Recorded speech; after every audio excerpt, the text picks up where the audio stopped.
All right. Well, Halitics, I'm Hal Ginsberg. So glad to be talking today. It is Wednesday, right? Hump day. And we had a little bit of a struggle yesterday. Didn't get a program up there. Didn't get a live stream. It was a Tuesday with Arlen, but just some issues involving Arlen's new equipment and time-sensitive nature of the program made it impossible for me to do a full stream yesterday. So we'll get Arlen hopefully tomorrow. That's kind of the goal here, to have him on. Some really cool topics I wanted to get to with him.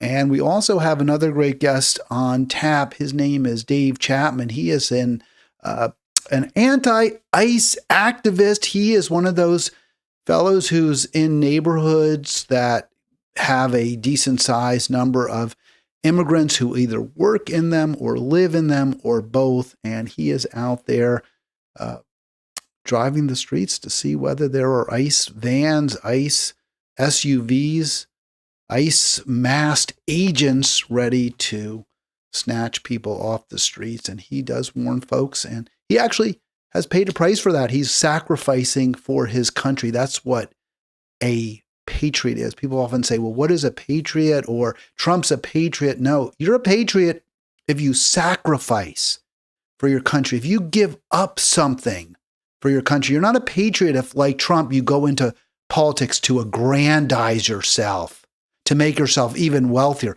I understand his net worth has apparently increased over 100% just since he took office in the beginning of last year, a year ago, and his net worth has more than doubled. There are a lot of various licensing deals he's taken advantage of that he can use the leverage that he has as the most powerful person in the world to demand that wealthy people do his bidding and actually line his pockets if they want to feed at the government trough. So that's not a patriot. A patriot is someone who gives up something for their country. That is what a patriot is, their freedom, perhaps their wealth, an opportunity. That's what a patriot is. And that is who our guest will be, Dave Chapman. We have him on. 240-242-5646 if you want to join me today. Love to talk to you. 240-242-5646. I really wasn't actually I didn't really understand, let's put it that way, the importance of Taylor Rehmet's Texas-sized upset until I started doing a little more research for today's program. I mean, he had a mega win over MAGA. This is really earth-shattering, an earthquake. Much like Mamdani's, I think in some ways it's actually more interesting, more impressive than what Zoran Mamdani did because of where it happened, because of the demographics of the Texas Senate district that Taylor Rehmet won, and because it seems to me so replicable. I mean, you hear arguments, and I don't buy them, but I've heard the arguments, well, what Mamdani did, you can't really, duplicate that. You can't really just simply use that same approach to win in southern Ohio.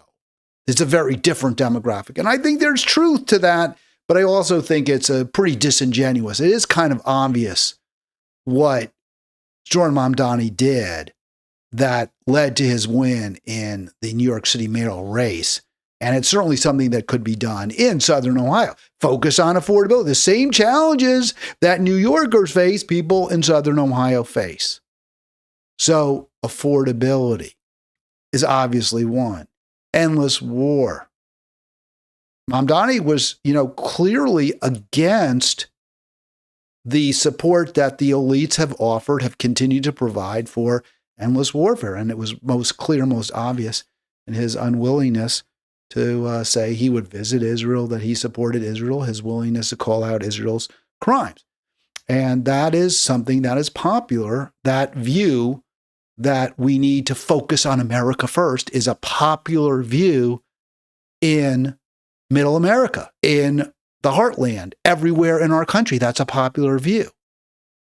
So Zoran Mamdani's more generalized victory seems clear to me, is a template that others can follow. But there were certain aspects to it that were somewhat unique. I mean, he was up against truly abysmal, right? Just terrible, terrible opponents. Both of them exemplars of the worst kind of corruption, the worst kind of self-dealing that we've seen in politics. A Democratic Party that has abrogated its responsibility to police its own. A Democratic Party that simply owes its fealty, its loyalty to whoever can win, and by raising the most money, as Andrew Cuomo and Eric Adams did, regardless of where the funds came from, regardless of the morality of their leadership. That those were the Democrats that Mamdani defeated. And that was kind of a little bit, I won't say that we don't have terrible, corrupt Democrats everywhere, but in New York, they were really stood out. They were particularly putrid. So in that regard, I think, and there are other places, right, with terrible, terrible Democrats, but this was kind of a perfect storm for Zoran Mamdani. So I don't know that it's not completely unfair, shall we say, for corporate Dems, for elite Dems to say Zoran Mamdani is not the poster child for winning every election across the country. I don't think you can really make that argument. I'm looking at this guy, Taylor Rehmet, who won in Texas. And I'm thinking this guy, yeah, you ignore him, Democrats, at your peril. Now, people like Chucky Schumer and Hakeem Jeffries, they'd much rather lose to Trump and MAGA than win with pro-labor, pro-peace, pro-environment Democrats. That is just simply obvious. I mean, they made it very, very clear. If they can't control you, if you're not going to be ultimately loyal to the billionaire elites, then Schumer and Jeffries want no part of you. And a perfect example of this, I think, even more so than Schumer's refusal ever to endorse Mamdani, or Jeffries' apparent refusal to endorse Mamdani until Mamdani said, okay, I'm not going to primary you. I'm not going to call for a primary against you. AOC and I are going to agree that it's not the right time to take on a genocider, an ecocider, a corrupt Wall Street shill like you, Hakeem Jeffries. We're going to agree now's not the right time, as though there ever was a right time, as though there ever isn't a right time for doing that. But that, is clearly shows that Jeffries was only prepared to endorse a very popular Democrat, a very progressive Democrat, a Democrat who leads the way. Jeffries would only endorse him if Jeffries got something very, very valuable out of it, which is the security of his office, even though he's done zero to deserve that security. That's one example of how the Democratic leadership prioritizes the billionaire class rather than working people, their constituents, or even winning elections. Another great example, maybe an even better one, is how Schumer looked at Graham Plattner in Maine and said, no, we can't have him being the Democratic nominee for Senate who unseats Susan Collins, even though he does really well against Collins, even though he's popular, even though he's working class, even though he's everything that we Democrats say we want in a candidate, communicates really well, has working class appeal. Even though he does all of those things, no, we're going to go with and he's young. We're going to go with the old governor whose biggest claim to fame is that she fought against Trump on the issue of trans girls in high school sports. So on an issue, one of the few issues where it's clear that Democrats have the losing edge, right? I mean, most Americans believe that high school sports for girls should not include trans girls. That's what most Americans believe. And the governor of Maine, Janet Mills, took the opposite position. And she did fight Trump on it, and I give her credit for that. And I presume she really, truly believes in that view, that trans girls should be competing against girls in high school sports. And, more power to her. She prevailed. But that's an unpopular position. That's not what most Americans want. Taking that position isn't going to make you a more popular candidate. And that's what she's known for. Now, I have no idea what Graham Plattner's view is on trans girls in high school sports, but it's so much less important because this is a guy who's talked about and has clearly fought for and is fighting for working people on issue after issue. The minimum wage, getting a peace dividend, bringing money back that we're burning overseas in foreign wars. It's obvious that Graham Plattner is the working class Mainers' support. He is for them. So the idea that Schumer would not only endorse, would go out of his way to find a challenger to Plattner, proves beyond peradventure a challenger who's far less popular, who's less likely to beat Susan Collins, proves beyond peradventure that Democratic elites don't want to win elections unless they win with corrupt corporatist warmongers. Schumer's even said, hey, part of my job is to fight to get every penny I can for Israel. And that's not what Graham Plattner believes. That's not what most people in this country believe. That's not what most Mainers believe. Chuck Schumer doesn't care. If you look at this picture, there's Taylor Rehmet. This guy is a union representative. He's a union leader. He's a machinist. He's as blue collar as you can come. He just won a dark red district in Texas, a blood red district, a district that I think Trump won by 17%. 1 million Texans live in that district, and he won it. And he won it by a big margin, too. He won by 17%. Oh, maybe Trump didn't win by 17%. I think Rehmet just crushed this guy, Wambsganss, who was endorsed by Trump. Trump ran ads for him, made robocalls for him. This is who could, not on his own, obviously, but as an emblem of what the Democratic Party could be, should be, could lead us to a better place. But the Democratic establishment is going to do everything it can not to let him do that.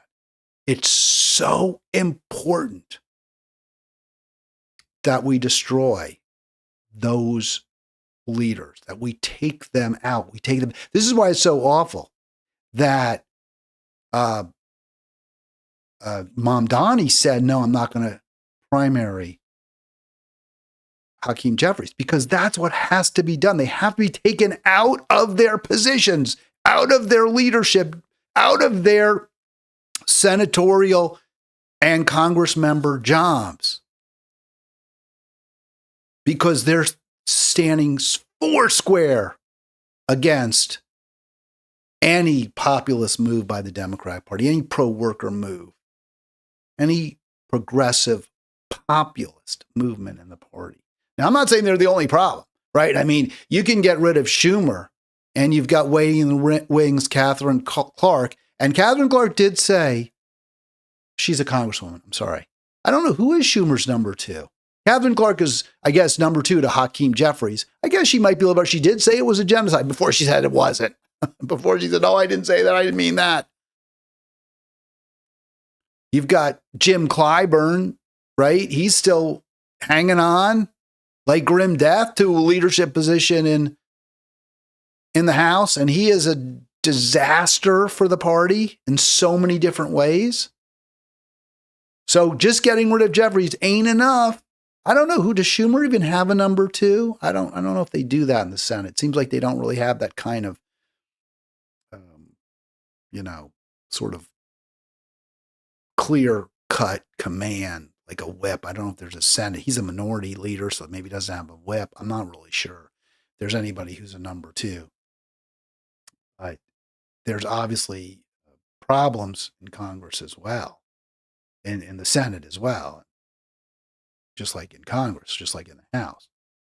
But that said, if the message is sent loud and clear that the progressive wing of the Democratic Party, the Mamdanis, the AOCs, maybe the Chris Van Hollens, are prepared to challenge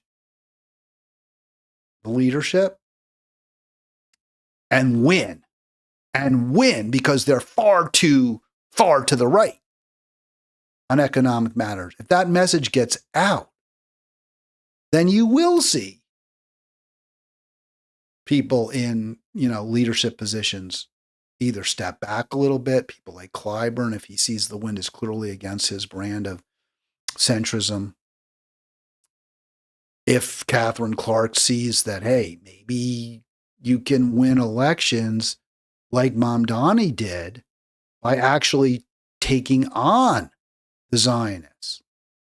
Maybe Graham Plattner becomes a senator because he confronts the rot at the center of the Democratic Party. And maybe you have a little bit less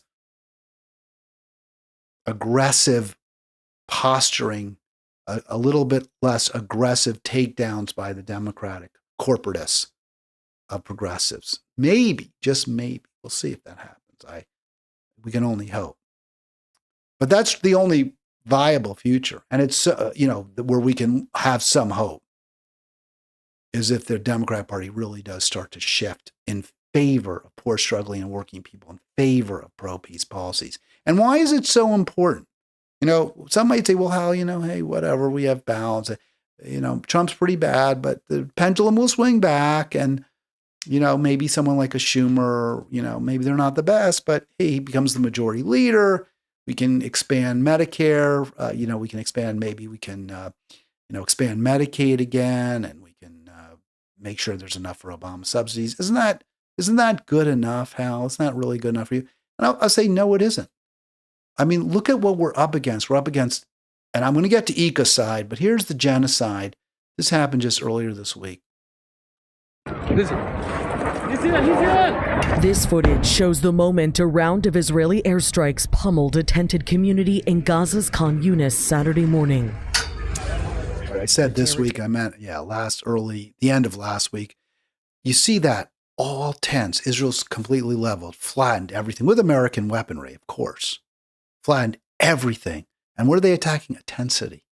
That's who we're siding with. 30 more people killed during a supposed ceasefire. That's what's happening under the Republicans. By the way, that's what happened under Harris Biden also. That's why it can't just be, okay, well, we'll let the pendulum go back and forth a little bit.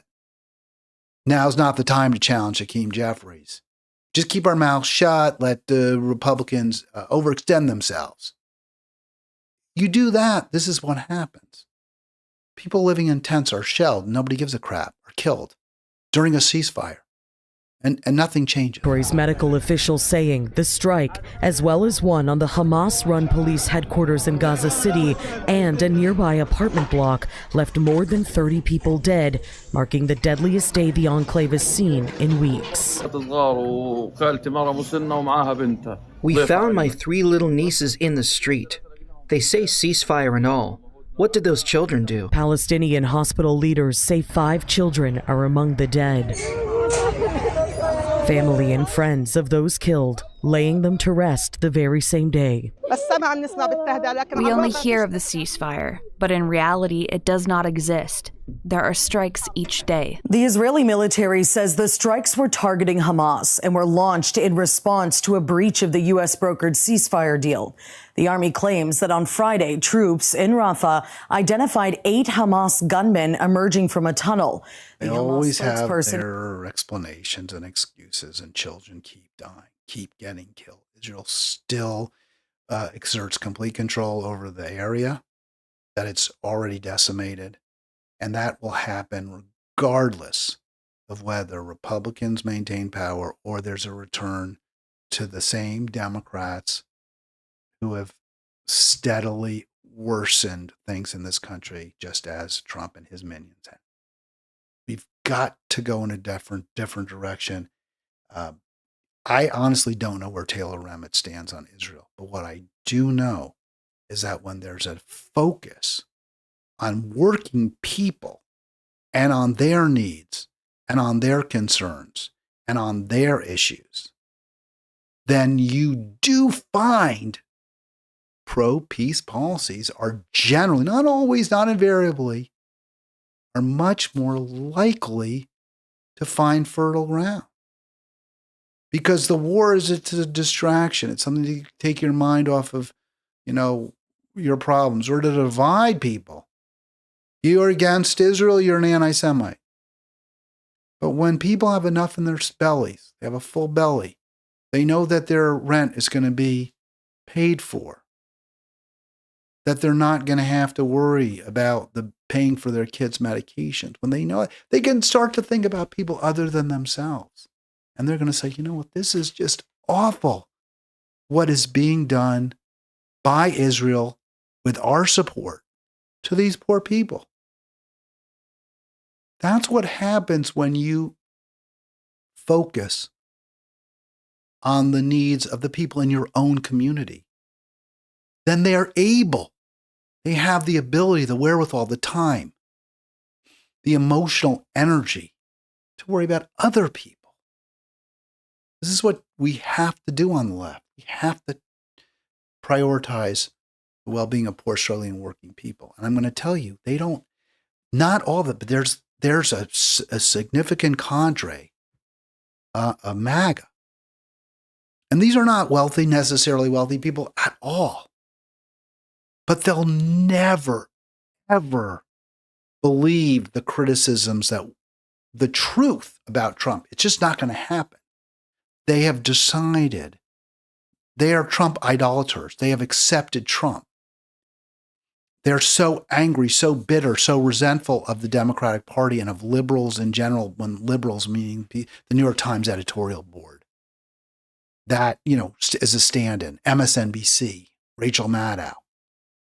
And understandably so. These are people who consistently act as though they're better, they're smarter, they deserve to live better, they deserve their multi-million-dollar salaries, and you're just too stupid to understand how bad Trump is.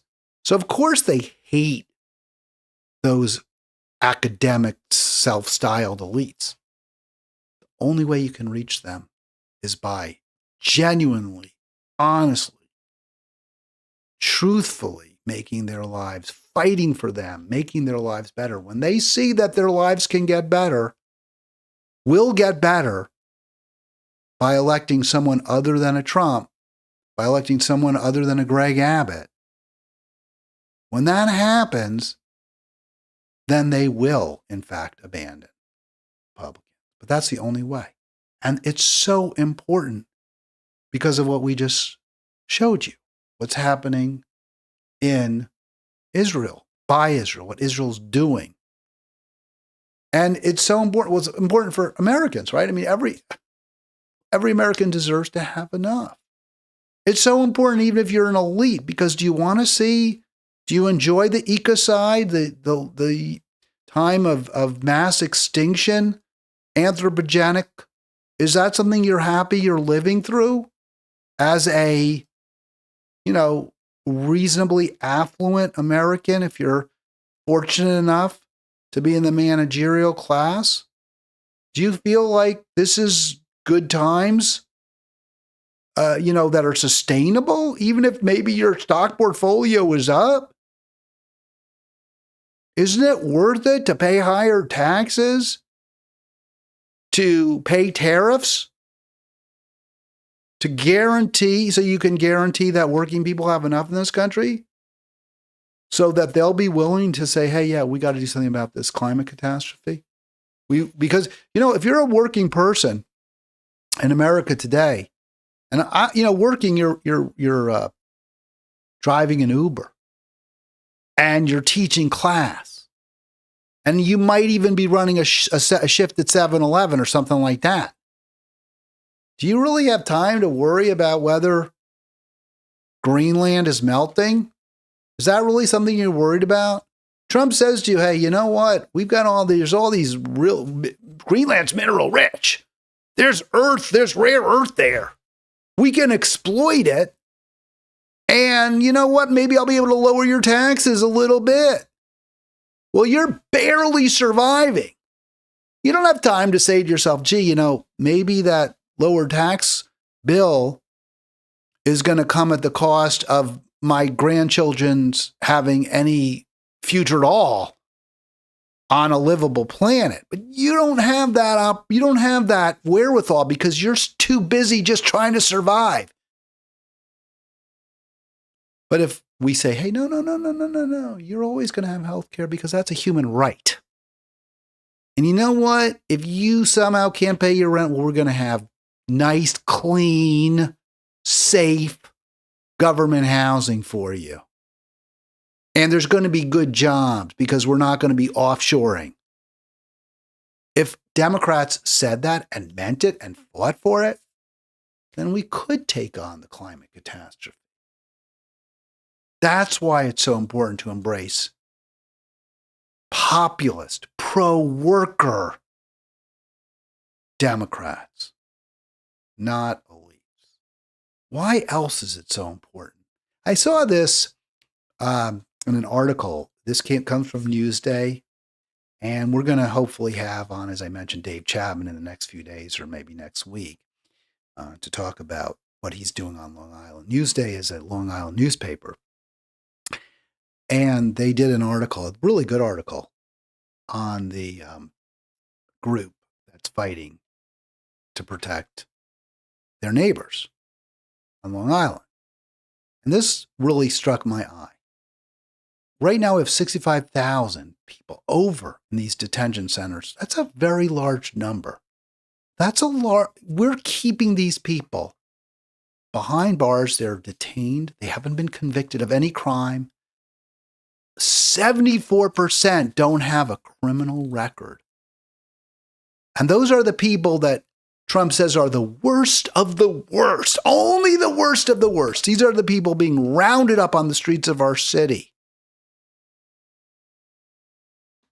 3/4, no criminal record. Many have been found to be here in this country legally. Some are citizens. I mean, they're released, I guess, after a while, sometimes. The worst of the worst. And 74% don't have a criminal record. Well, I'm going to tell you something, folks. There's a lot of MAGA people. They don't give a crap. They don't care. Well, it's the Democrats' fault because they had an open border policy, which is false, by the way. The Democrats did not have an open borders policy. Certainly, Obama did. He was the great deporter. But even if there was an open borders policy, that wouldn't excuse locking up people who've done nothing wrong, no criminal record. It's just simply inhumane. But if you're barely surviving yourself, you're a house painter, and you can't get jobs painting houses at anything even remotely resembling maybe minimum wage because people who are living in the shadows are willing to work for $5 an hour. No questions asked. Well, you know what? You're thinking, I can't make a living. I can't survive. I can't take care of my family. You're scared. And that fear turns to anger. And that anger becomes irrational. And it's focused on completely the wrong people. So you know how you fight that? You make sure that everyone has enough. You make sure that you don't have the exploitation. This is something Democrats actually once upon a time did when FDR was president, when LBJ was president. They did those things. Mom Donnie is apparently doing those things now. He is cracking down on the exploiters of gig workers. He's saying, no, you got to pay people if you employ them. No, you can't threaten and cajole and extort if you're an employer. We're not going to let that happen anymore. We're going to prosecute you if you try to get your workers to clock in late, clock out before they're done. It's not going to happen under my watch. And when Democrats do that, when they fight for working people, they'll find not only that working people will support them, but that working people will actually embrace the kind of policies that many more affluent, more educated, whatever, call them whatever you want, people with graduate degrees, sociologists think are important, that I think is important, that I think are important. Stopping genocide, stopping ecocide, not locking up innocent people and breaking up families. But if you're scared, if you're worried about surviving, you are going to follow Pied Pipers, rat catchers like Trump. 240-242-5646. Would love to talk to you. 240-242-5646. In response to that, let me just put it back up. That information there, 74% of detainees do not have a criminal record. I did post that on social media, and what I wanted people to, and I made this point, say it that way, this is the exact point I'm making now, but maybe a little pithier, a little more easily understood. Give working people reason to vote for you. We must have change. But unless you, meaning the Democrats, abandon the billionaires and adopt and advocate forcefully pro-labor policies, things will continue to get worse. It is that simple. It really is. And when I first saw that meme, it's not a meme. When I first, cut, that piece out of that Newsday article that mentions that 74% of ICE detainees, I don't know, are they arrestees? Whatever they are arrestees. 74% of them have no criminal record. When I read that, my first response was to go after MAGA. And I actually had written, if you still support Trump, where's your soul, right? I mean, how can you support somebody who's doing this to innocent people? People just trying to get the best out of it, just trying to survive. How can you support a guy who does that? The cruelty, the inhumanity. And I was really, going to go after MAGA there. And I wanted it to be really, really clear. Well, this isn't to excuse Democrats. I'm not shaming you for voting for Trump. What I'm saying is don't support him now. Don't back him now.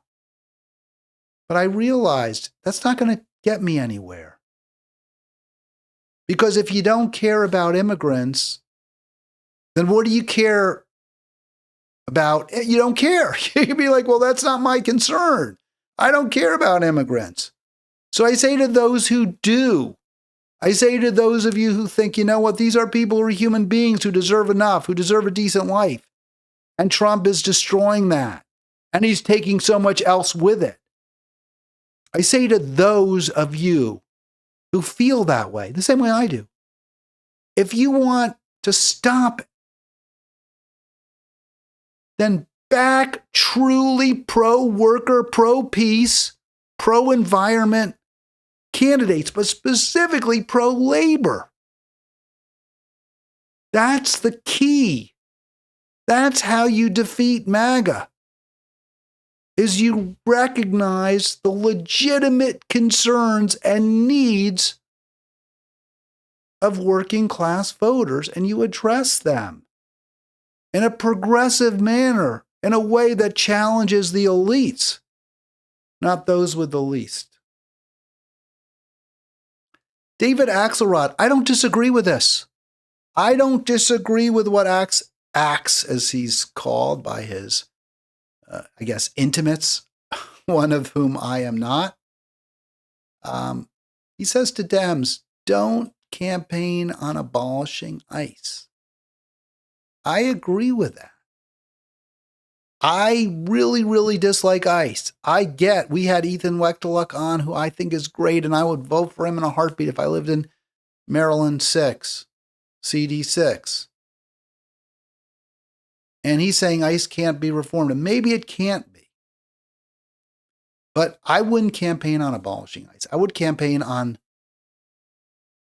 addressing ICE abuses, on stopping ICE abuses, on reining ICE in, and on holding accountable not the rank and file ICE agents. Sure, they shoot somebody, they kill somebody. Sure, yes, of course. We will investigate, and when laws are broken, we will prosecute. Yes, but not just the line officer, but their supervisor, all the way to the top. What policies are you implementing? Are you proposing? Are you offering these officers some kind of promise that they can take lives and no one's going to blink? Is that what you're saying to them? Is that what they're hearing? Is that their takeaway? Because if that's what you're telling them, you're going to jail too. That should be the Democrat message. Because rightly or wrongly, and to a degree rightly, many, many millions of Americans, tens of millions of Americans do view immigrants as rivals, as competitors for very scarce resources. And it's true, they are. There aren't that many crumbs falling from the billionaires' tables.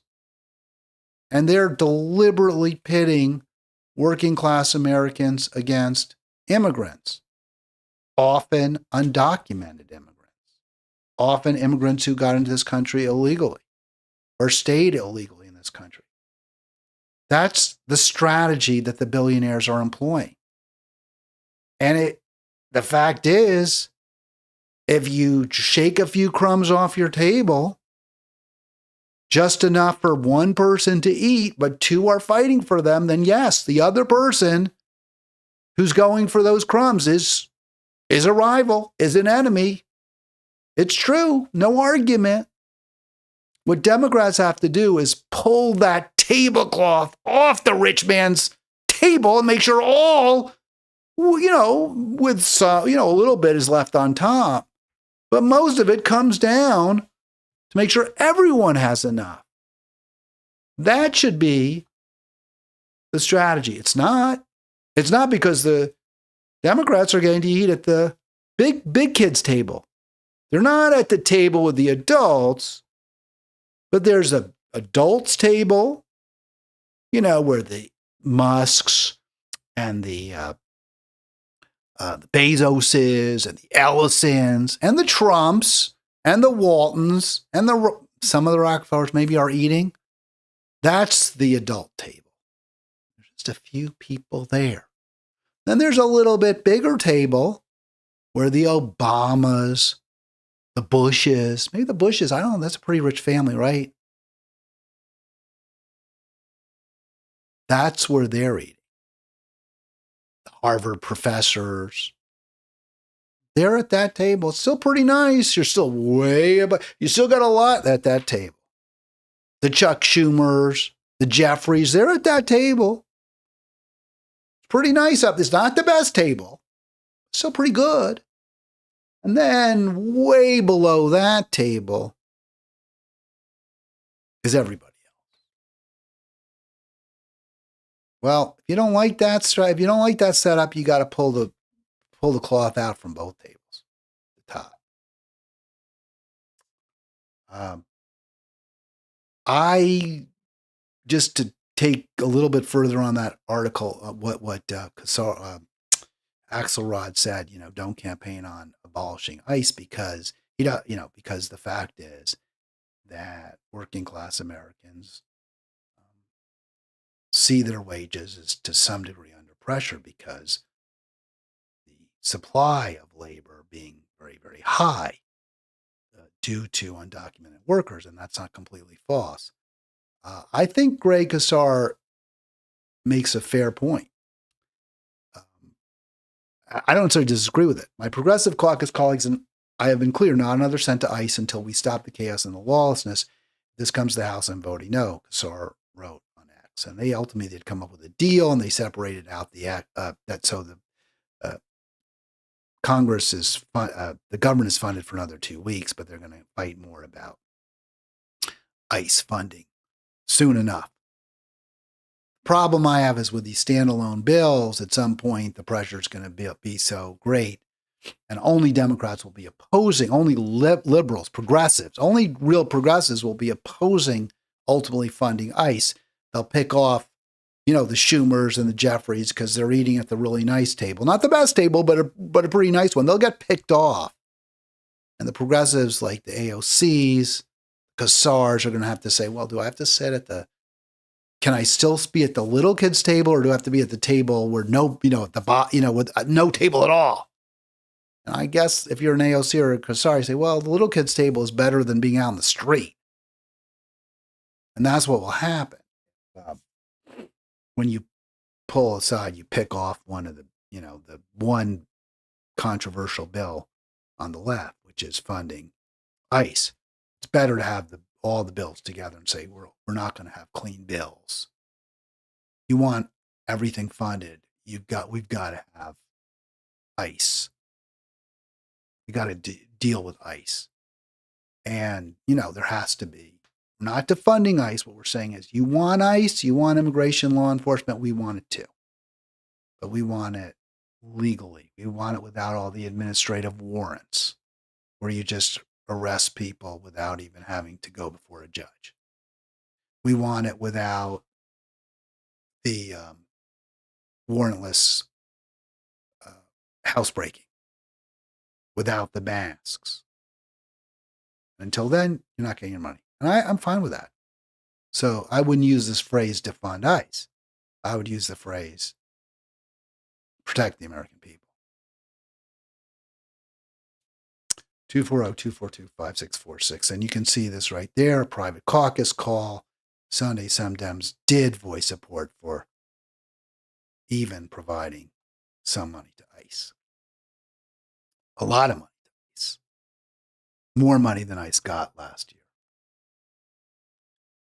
I want to get to this Taylor Rehmet story. I think it's so important. It's so instructive. It just tells you everything about what Democrats need to do. So this is from People's World. They're very progressive, obviously left wing. They're going to spin it to a degree to suit their own preferences, which are comparable, similar in many ways to mine, which is when Democrats fight for working people, they win. When they actually even espouse pro-worker positions, they win. That's my view. That's what I want to believe is true, and that is what I do believe is true. So here you see from People's World, union leader.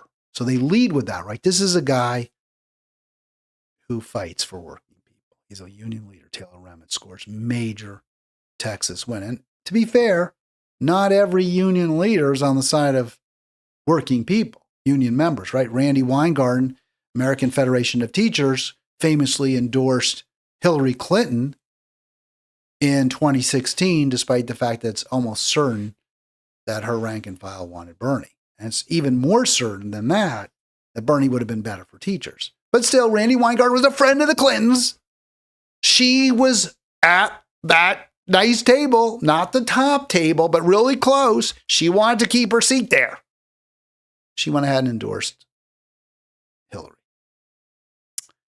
here's how impressive Taylor Remet's win was. It was impressive.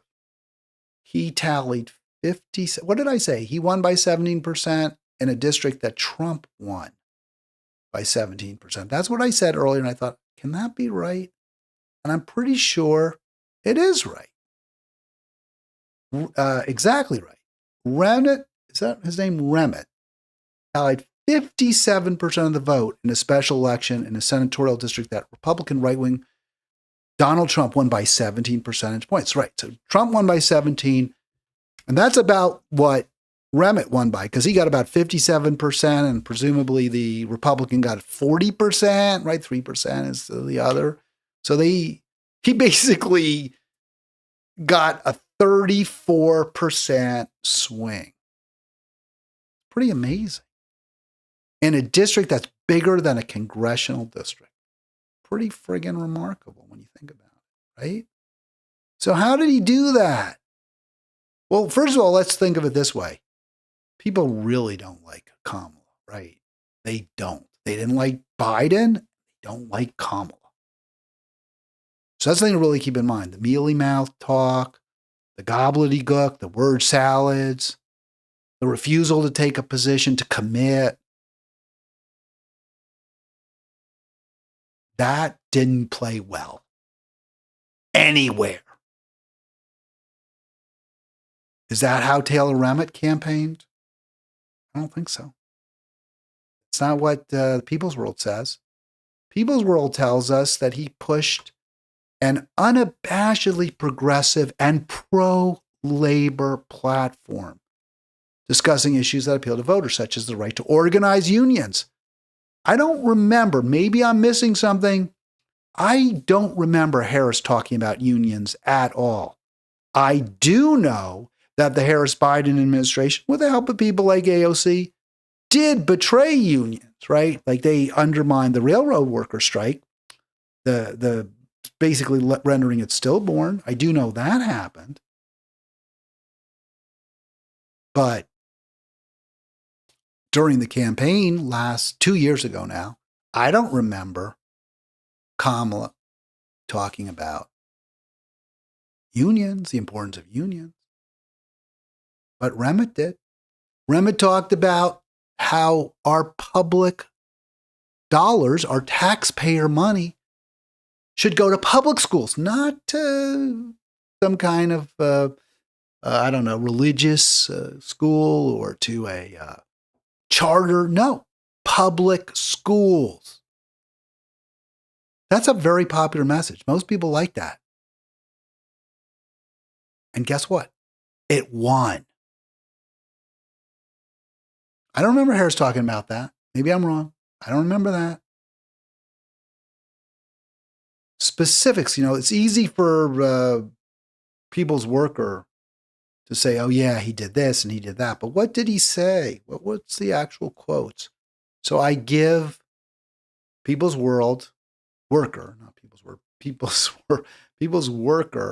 some credit, because they do tell you in Taylor Rehmet's own words what he said. The backbone of Texas isn't the boardroom, it's the workshop floor. That's huge. Can you imagine Harris saying that? The backbone of our country isn't Wall Street. I mean, she didn't say that. She was tied to Wall. No one would believe her if she did. It was like her brother-in-law, right? Who was, like the Uber or Lyft or something, general counsel. This guy is a machinist. The backbone, I'm not saying every worker in person is great, and you can be to the manner born and be pro-worker. But it sure makes it easier to campaign as the working class candidate if you're in fact working class. The backbone of Texas is in the boardroom, not married to a multi-millionaire corporate lawyer like Harris was. Not having spent your entire career in politics like Harris did. The backbone of Texas isn't the boardroom, it's the workshop floor. So if you're a working class person and you're choosing between Trump And Harris, why would you say, well, she understands me better than he does? You wouldn't say that. There's no reason to think that. But there sure is reason to look at this guy, Taylor Rehmet, or for that matter, Graham Plattner in Maine and say, this guy does understand me. This guy gets me. His life is my life. Right? That's for sure true. The backbone of Texas isn't the boardroom. It's the workshop floor. Rehmet said on his website, the best way to raise wages, protect jobs, and ensure dignity on the job is through strong unions and worker power. So he's telling the voters, I've got a plan. I've got a plan that will make your life better. It's not some sort of pie in the sky or aspirational. Oh no, we're going to give your representatives more power, more leverage to demand better working conditions and salaries. I never heard that from Kamala. Remember when she was asked about, she was asked by a young couple, hey, we have to live in my mom's house. We can't afford our own home. She had no answer. It was just a word salad. Rehmet saying, yeah, you know what? What's your job? What do you do? You're a teacher? Well, I want more money, more publics, more of the money that's collected for schools to go to the schools. So that will help you as a teacher. That will raise your salary. You're a auto worker. I want to make sure that this is Texas is a right to work state. I want to make sure we have federal legislation that makes it easier for you to unionize so you get paid better, so you can afford your own home. Expand collective bargaining, bring more good paying union jobs back to Texas. So he had a plan, and it was a viable plan, a sensible plan, one that people can understand. And guess what? He won in a blood red district. Now, is this going to happen every time? No. You'll have losses too. It was a special election. He managed to really get people out there. But you know what? Trump was trying to get his people out there. Trump doesn't like this. Rehmet wants to reclassify gig workers to guarantee benefits. He's saying, you know what? No more of that stuff. No more of these Uber workers being treated unter. We're not going to do that anymore. We're not going to let, if I have any say in it, we're not going to allow gig firms in Texas to treat workers as contractors. It's not going to happen. This guy knew exactly what was the right thing to say. He lived the life. He lives the life that struggling Texans live. He won. That's how Democrats can win. If they don't do this, they won't win. And if they do win, nobody will care. They won't make life better for you. I want to get even more. I really think this stuff is important.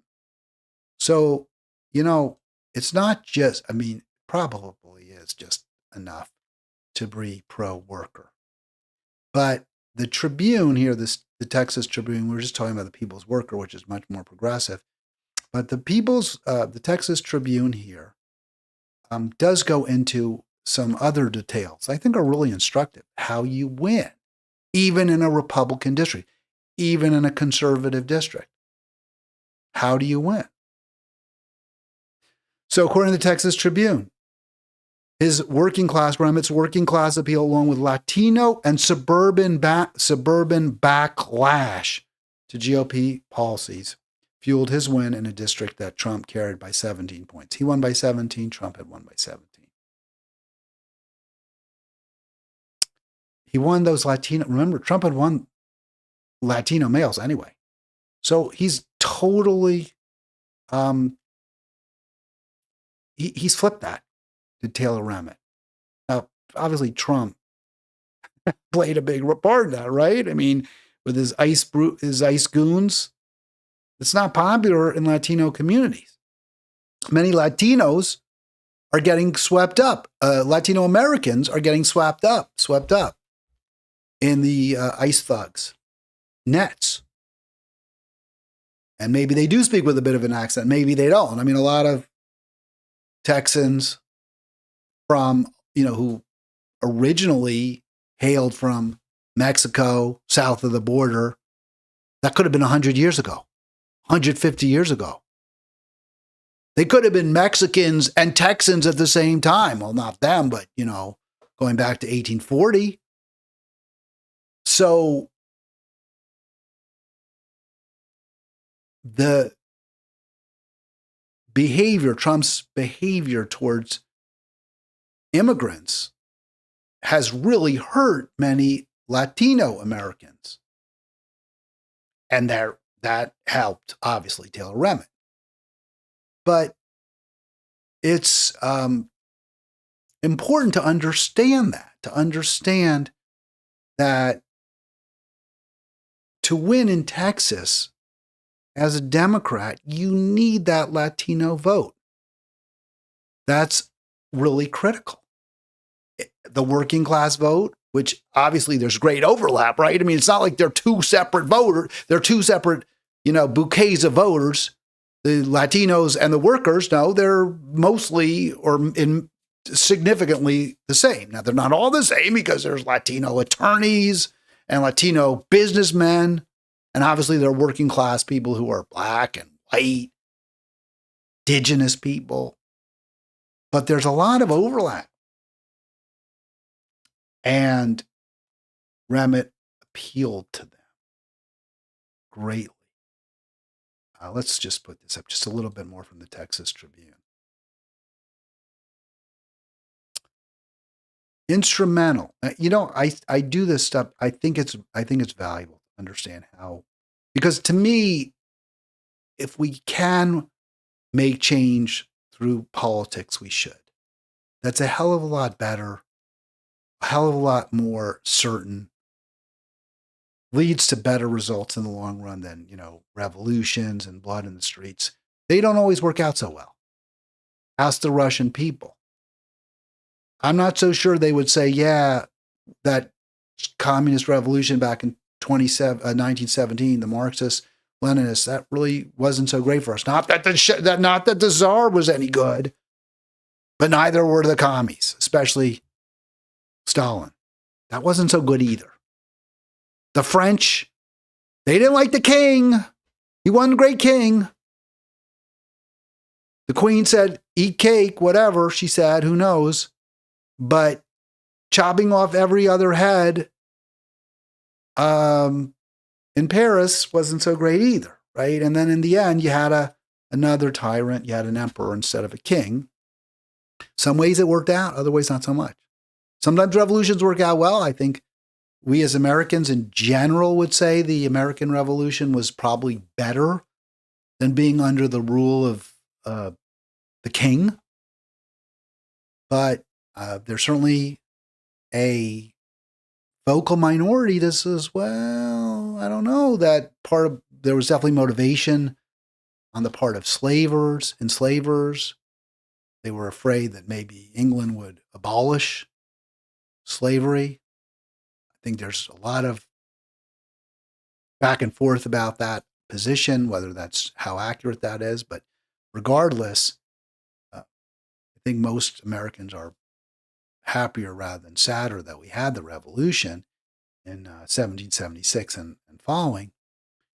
But England was also on a trajectory towards democracy. UK became a democracy as well. So it's not clear. Maybe we should have just stayed under the crown. I don't know. Revolutions are very, very messy. Things can work out, and a lot of times they don't. But if we can elect good people, if we can elect pro-worker people, we can take our government back peacefully, that would be, in my view, a better option.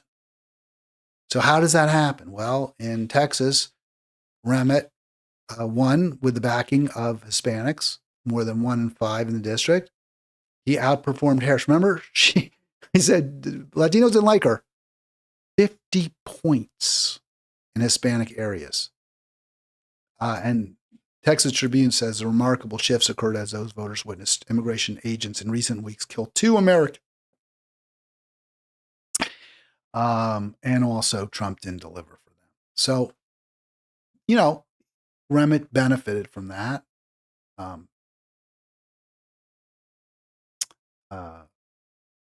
Was an off-year election. It was a special election. These two are going to go at it again in November, but I'll tell you what. I mean, who's going to put their money on the guy who lost by 17 points, who's not the incumbent? I don't think too many people. And the argument that, and Trump apparently tried to separate, say, oh, yeah, it wasn't really me. I wasn't really involved in that race. No. He had endorsed him. He called him a great candidate.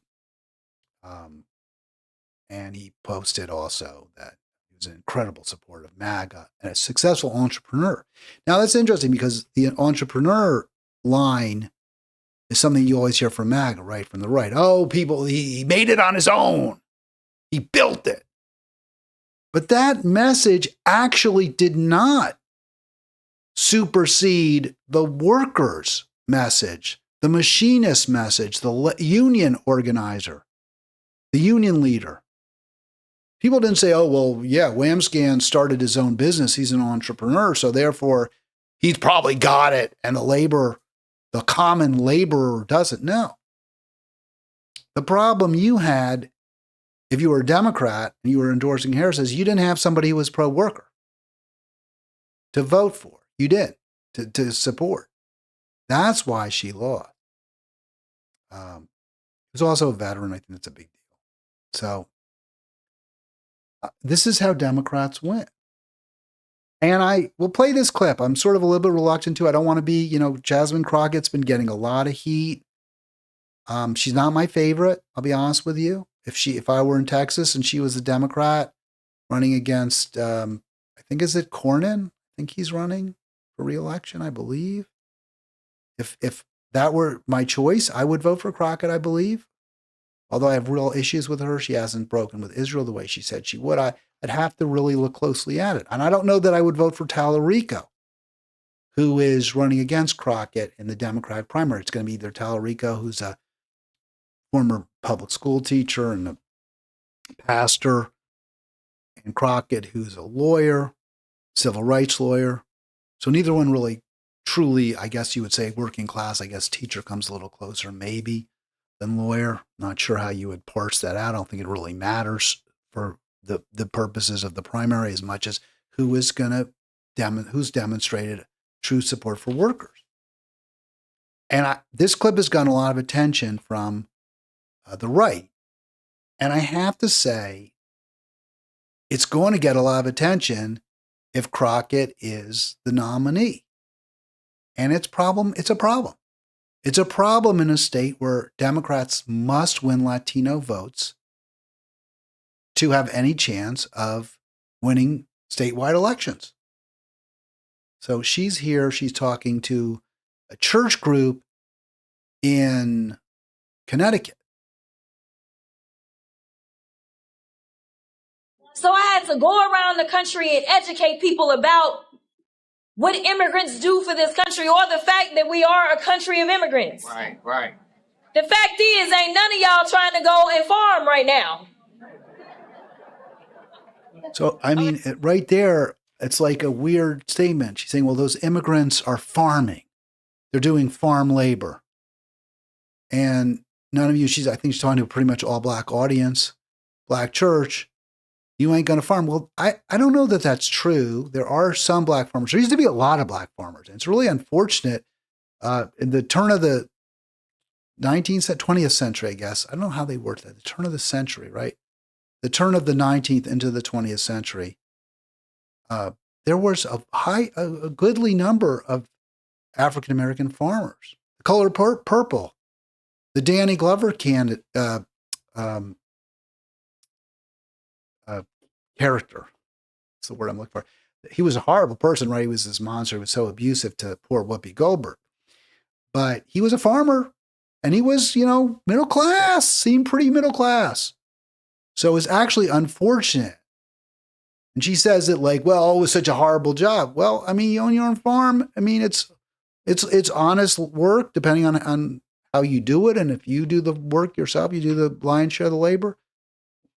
I think there's here what you feel in this clip more than anything else is contempt for people who do certain kinds of work or contempt for the work itself.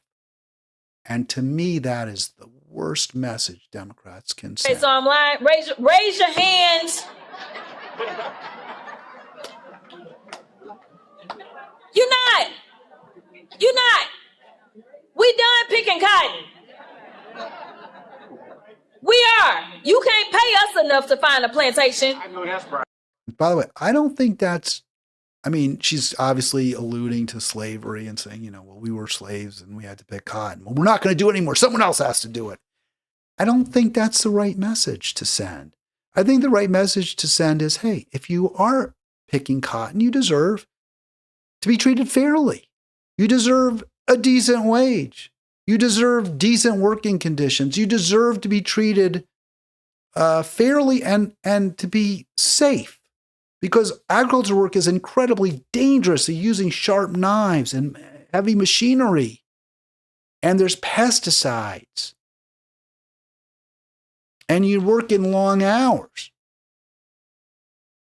And the message, well, we're done. It sets up this divide as though there's some group under us that will do that work. That's not going to win. That's not a winning message. I'm not even trying to condemn her. I don't like what she said. I understand she misspoke. She's apologized for it. In the end, that is what people are going to hear in the ads if she is the Dem nominee for senator, U.S. senator. That isn't going to play well in Latino communities, in my opinion. Maybe I'm wrong. I haven't seen all the, I don't know if they've done some kind of focus groups or some kind of polling on it. But it doesn't make her out to be someone who does view, as she said later on, as Crockett said later on, hey, I'm trying to make the point that Black and brown communities we have shared interest. But that's not how it comes out. I agree. That should be the message. That's not how it comes out. I think that's very unfortunate because it's critical. It's crucial for Democrats, for somebody to defeat the Republicans in the midterms. We need that. And they have to be pro-worker people, be pro-peace, pro-environment, or we're just substituting one bad captain for another captain who'll drive us straight into an iceberg for the one who just drove us into the last iceberg. It seems to be our choice so often. Let's try to get better choices. I'll be back tomorrow.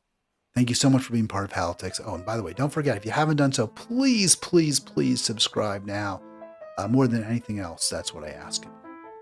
And of course, enjoying my program, let me know, commenting on it, telling us what you like and what you don't. I'll be back tomorrow at noon. Enjoy your afternoon.